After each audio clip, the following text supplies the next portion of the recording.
Nagpaalala si Senator Sherwin Gatchalian na unang mga guro sa mga dapat saluduhan at pasalamatan matapos ang kanilang naging serbisyo bilang frontliner sa nagdaang 2025 midterm elections. Maging ang mga miyembro ng media na nagbantay mula pa sa panahon ng kampanya ay pinasalamatan din ng ibang senador. Magbabalita si Raymond Dadpaas. Nararapat lamang na pasalamatan ang lahat ng mga guro na nagsilbi nitong katatapos na halalan.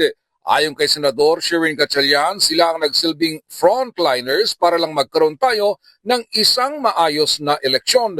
Maliban sa silang tagapaghubog ng mga susunod na henerasyon, ay kaysa din sila sa pangangalaga ng demokrasya ng ating bansa. Hinimok ni Gatchalian ang Commission on Election o COMELEC na tiyakin na marilis sa lalong madaling panahon ang kanilang election allowance. Ang chairperson ng Electoral Board ay makatatanggap ng 12,000 pesos na honoraria, 11,000 pesos para sa mga poll clerk at third member at 8,000 pesos naman para sa mga support staff. Para naman kay Senador Joel Villanueva, tinawag niyang vanguard of the ballots ang mga guro na nagsilbi nitong halalan dahil sa kanila nagkaroon ng maayos na botohan hanggang naproklama ang mga nanalo.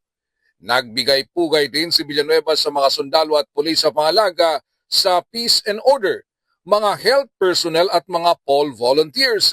Ganon din ang mga kasapi ng mainstream media na sa simula pa lamang ng kampanya hanggang sa butuan ay ibinabalita ng tama ang mga nangyari sa halalan. Umaasa din ito na hindi bibitiw ang Commission on Election at matapos nila ng maayos ang bilangan at proklamasyon ng mga nanalo sa 2025 midterm election. Para kay Villanueva, panalo ang serbisyo ng lahat ng mga guro, pulis, sundalo, bumbero, Coast Guard, poll volunteers, health personnel at mga kasapi ng media. Para sa MBC TV Network News, ito si Raymond Dadpaas ng DZRH, una sa Pilipinas, una sa Pilipino.